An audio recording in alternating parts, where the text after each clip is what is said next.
Siraj live ലോകവിശേഷത്തിലേക്ക് സ്വാഗതം. അമേരിക്കയിൽ നിന്ന് ആവേശകരമായ 2 വാർത്തകളുണ്ട്. നവംബറിൽ നടക്കാനിരിക്കുന്ന ഇടക്കാല തിരഞ്ഞെടുപ്പിൽ പാർട്ടി സ്ഥാനാർത്ഥികളെ കണ്ടെത്താനുള്ള പ്രൈമറികൾ നടക്കുകയാണ് US-ൽ ഇപ്പോൾ.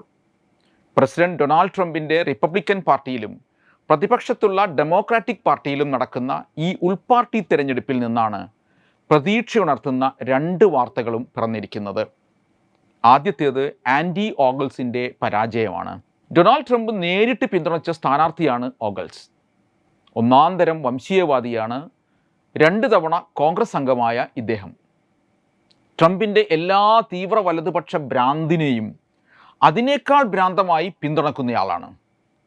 മുസ്ലിങ്ങൾക്ക് അമേരിക്കൻ സമൂഹത്തിൽ സ്ഥാനമില്ല, ബഹുസ്വരത ഒരു അസത്യമാണ് എന്ന് കഴിഞ്ഞ മാർച്ചിൽ ഇയാൾ എക്സിൽ കുറിച്ചിരുന്നു. ഇസ്ലാമോഫോബിക് ആക്രോശങ്ങളാണ് ഓഗൽസിനെ കുപ്രസിദ്ധനാക്കിയത്. ഗസയിലെ കുഞ്ഞുങ്ങളെ കൊന്നുതള്ളുന്നതിനെക്കുറിച്ച് വാർത്താലേഖകൻ ചോദിച്ചപ്പോൾ അവരെ എല്ലാം കൊന്നൊടുക്കണം എന്ന് പറയാൻ മാത്രം ക്രൗര്യം നിറഞ്ഞ വംശീയവാദിയാണ് അയാൾ. അങ്ങനെ ഒരാളെ ട്രംപ് പിന്തുണച്ചില്ലെങ്കിലേ അത്ഭുതമുള്ളൂ.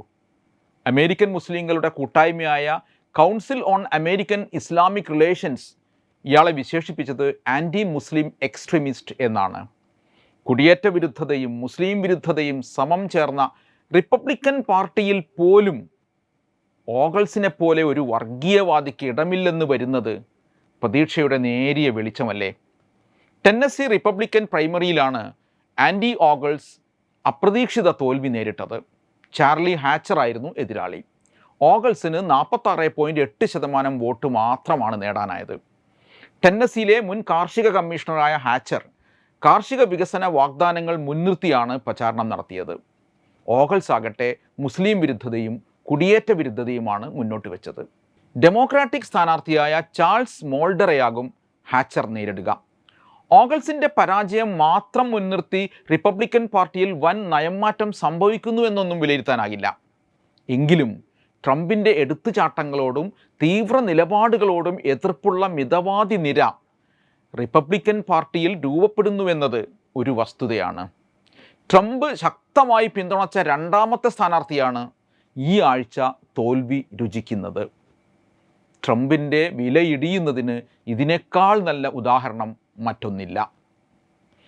ട്രംപിൻ്റെ ആശീർവാദത്തോടെ വിദ്വേഷം തുപ്പിയ ഓഗൽസിൻ്റെ പരാജയമാണ് ടെന്നസിയിൽ കണ്ടതെങ്കിൽ മിഷിഗണിൽ ചരിത്രത്തിൽ ആദ്യമായി മുസ്ലിം സ്ഥാനാർത്ഥി സെനറ്റിലേക്ക് തിരഞ്ഞെടുക്കപ്പെടാൻ സാധ്യതയൊരുങ്ങുകയാണ്.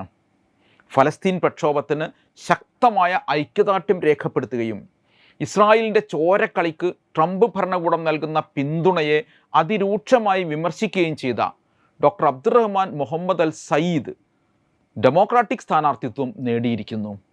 ഡെമോക്രാറ്റിക് പ്രൈമറിയിൽ അദ്ദേഹം നേടിയ വിജയം US പോളിറ്റിയിൽ, പ്രത്യേകിച്ച് ജൂയിഷ് കമ്മ്യൂണിറ്റിയിൽ ശക്തമായി വരുന്ന ഫലസ്തീൻ അനുകൂല സമീപനത്തിൻ്റെ തെളിവാണ്. അമേരിക്കയിൽ ഈ നിശബ്ദ വിപ്ലവം ഈയിടെ കൂടുതൽ തുറസ്സിലേക്ക് വരികയാണ്.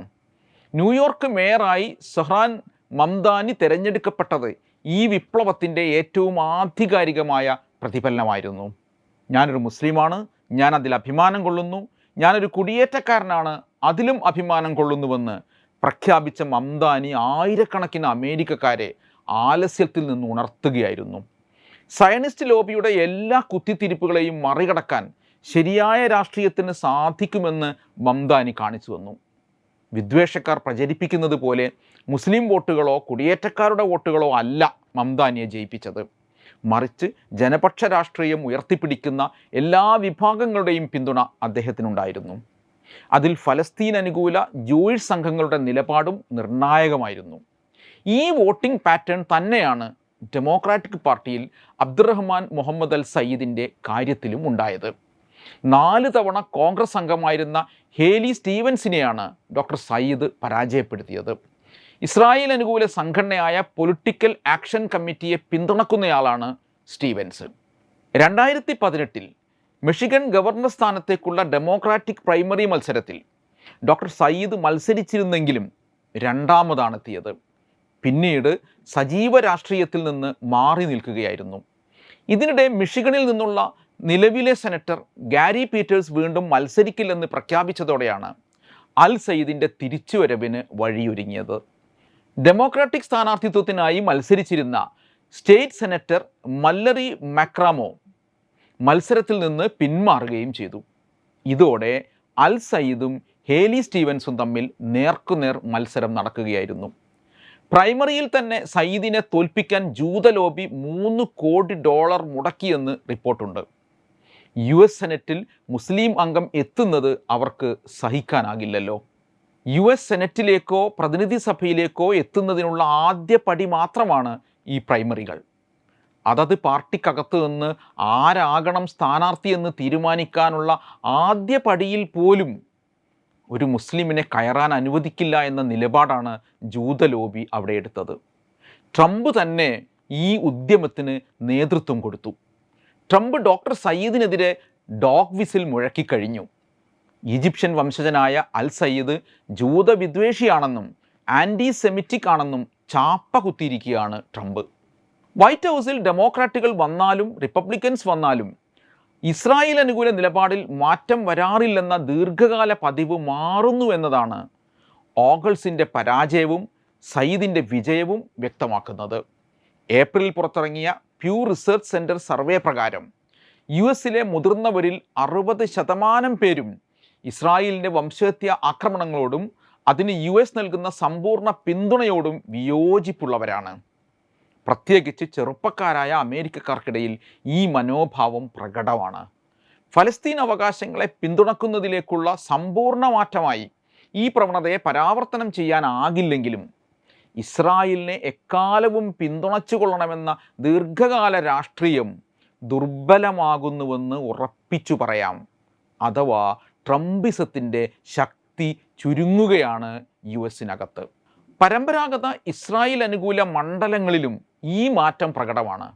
മാർച്ചിൽ ജെ സ്ട്രീറ്റ് നടത്തിയ സർവേ ഇസ്രായേലിന് നിരുപാധിക സൈനിക സാമ്പത്തിക സഹായം നൽകുന്നതിനെ 70% അമേരിക്കൻ ജൂതന്മാരും എതിർക്കുന്നുവെന്ന് വ്യക്തമാക്കുന്നതായിരുന്നു. ഇടതുപക്ഷമെന്നോ ട്രംപിൻ്റെ ഭാഷയിൽ കമ്മ്യൂണിസ്റ്റ് എന്നോ വിശേഷിപ്പിക്കാവുന്ന ആശയഗതികൾക്ക് വോട്ടർമാർക്കിടയിൽ സ്വീകാര്യത കൂടുന്നുവെന്ന തരത്തിലുള്ള സർവേകളും പുറത്തു വരുന്നുണ്ട്. സയ്യിദിനെ പോലെയുള്ളവരുടെ തെരഞ്ഞെടുപ്പ് പോരാട്ടത്തിന് കരുത്ത് പകരുന്നത് ഈ രാഷ്ട്രീയ മാറ്റമാണ്. റോയിട്ടേഴ്സ് ഇപ്സോസ് ദേശീയ അഭിപ്രായ വോട്ടെടുപ്പിൽ പങ്കെടുത്ത സ്വതന്ത്ര വോട്ടർമാരിൽ 64% പേരും കോർപ്പറേറ്റുകൾക്കും അതിസമ്പന്നർക്കും മേലുള്ള നികുതി വർദ്ധിപ്പിക്കുന്നതിനെ അനുകൂലിക്കുന്നുവെന്നാണ് രേഖപ്പെടുത്തിയത്. 15% പേർ മാത്രമാണ് ഇതിനെ എതിർത്തത്. സർക്കാർ നൽകുന്ന ആരോഗ്യ പരിരക്ഷാ സംവിധാനം എല്ലാ അമേരിക്കക്കാർക്കും ലഭ്യമാക്കണമെന്ന ആശയത്തെ 60% സ്വതന്ത്ര വോട്ടർമാരും പിന്തുണച്ചു. മെഡിക്കെയർ ഫോർ ആൾ എന്ന മുദ്രാവാക്യം അൽ സയ്യിദ് ഉയർത്തുന്നത് നിഷ്പക്ഷ വോട്ടർമാരിലെ ഈ കമ്മ്യൂണിസ്റ്റ് ചായ്വ് തിരിച്ചറിഞ്ഞുകൊണ്ട് തന്നെയാണ്. സെനറ്റിലെ ആധിപത്യം നിർണ്ണയിക്കുന്നതിൽ പ്രധാന പങ്കുവഹിക്കുമെന്ന് കരുതപ്പെടുന്നതും കടുത്ത മത്സരം പ്രതീക്ഷിക്കുന്നതുമായ പോരാട്ടത്തിൽ റിപ്പബ്ലിക്കൻ സ്ഥാനാർത്ഥി മൈക്ക് റോജേഴ്സിനെയാണ് സയ്യിദ് നേരിടേണ്ടത്. കഴിഞ്ഞ 3 പ്രസിഡൻഷ്യൽ തെരഞ്ഞെടുപ്പുകളിൽ 2ലും ട്രംപ് വിജയിച്ച സ്റ്റേറ്റാണിത്. ഡെമോക്രാറ്റിക് സോഷ്യലിസ്റ്റുകൾ മുന്നോട്ട് വയ്ക്കുന്ന ആശയങ്ങൾക്ക് ലഭിക്കുന്ന സ്വീകാര്യത ട്രംപിനെ വിറളി പിടിപ്പിക്കുന്നുണ്ട്. അവരെ കമ്മ്യൂണിസ്റ്റുകൾ എന്ന് ട്രംപ് വിളിക്കുന്നത് അധിക്ഷേപം എന്ന നിലയിൽ തന്നെയാണ്. ശീതസമരകാലത്തെ കമ്മ്യൂണിസ്റ്റ് വിരോധം ഓർമ്മിപ്പിച്ച് പരമ്പരാഗത വോട്ടുകളുടെ ഒഴുക്ക് തടയുകയാണ് ലക്ഷ്യം. Democratic socialist of America DSA എന്ന കൂട്ടായ്മയിൽ അബ്ദുറഹ്മാൻ അൽ സയ്യിദ് അംഗമല്ല. ഈ ഗ്രൂപ്പുമായി നേരിട്ട് ബന്ധം പുലർത്താൻ അദ്ദേഹം മടിക്കുന്നു. കമ്മ്യൂണിസ്റ്റുകളെ തൊടാതിരിക്കുകയെന്ന അടവ് നയം തന്നെയാണിത്.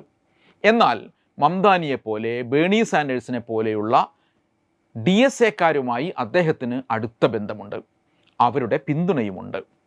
ട്രംപിസത്തിനും തീവ്ര വലതുപക്ഷത്തിനുമെതിരെ അമേരിക്കയിൽ ഉണ്ടായി വരുന്ന വികാരം, അതുപോലെ ഇസ്രായേലിനെതിരായി ഉയർന്നു വരുന്ന വികാരം, ഇസ്രായേലിനെ അകമഴിഞ്ഞ് പിന്തുണക്കുന്ന അമേരിക്കൻ നേതൃത്വത്തിനെതിരായ വികാരം, ഇതെല്ലാം ഒരുമിച്ച് ചേരുമ്പോൾ മംദാനി ന്യൂയോർക്കിൽ മേയറായതുപോലെ സയ്യിദിന് സെനറ്റിലും എത്തിച്ചേരാനാകുമെന്നാണ് പ്രതീക്ഷ. അങ്ങനെയെങ്കിൽ അമേരിക്കൻ ചരിത്രത്തിലെ ആദ്യത്തെ മുസ്ലിം സെനറ്ററായി സയ്യിദ് മാറും. ആ പാത പിന്നെയും നീളുകയാണെങ്കിൽ ഒരു പക്ഷേ സയ്യിദിനെ പോലൊരാൾക്ക് US പ്രസിഡൻഷ്യൽ പദവിയിൽ തന്നെ എത്തിച്ചേരാൻ സാധിച്ചേക്കാം. സ്കൂളിലും ആശുപത്രിയിലും തെരുവിലും തോക്കുമായി അലഞ്ഞ് കൂട്ടക്കൊല നടത്തുന്ന US കൗമാരം തീവ്ര വലതുപക്ഷ യുക്തിക്ക് കീഴ്പ്പെടുമ്പോഴും വൈറ്റ് സൂപ്രമാസിസം, വെള്ളക്കാരുടെ മേധാവിത്വം, ട്രംപിസത്തിന് വെള്ളവും വളവും നൽകുമ്പോഴും അമേരിക്കൻ പോളിറ്റിയിൽ മംദാനിയും ഡോക്ടർ സയ്യിദും ഉണ്ടാകുന്നുവെന്നത് ആശാവഹമാണ്. ആ മാറ്റം ഇന്ന് എത്ര മൃദുവാണെങ്കിലും അത് കൂടുതൽ കൂടുതൽ ശക്തിപ്പെട്ടു വരിക തന്നെ ചെയ്യും. മറ്റൊരു വിഷയവുമായി ലോകവിശേഷത്തിൽ കണ്ടുമുട്ടാം. നന്ദി. waytonikah.com, the exclusive Muslim matrimonial site.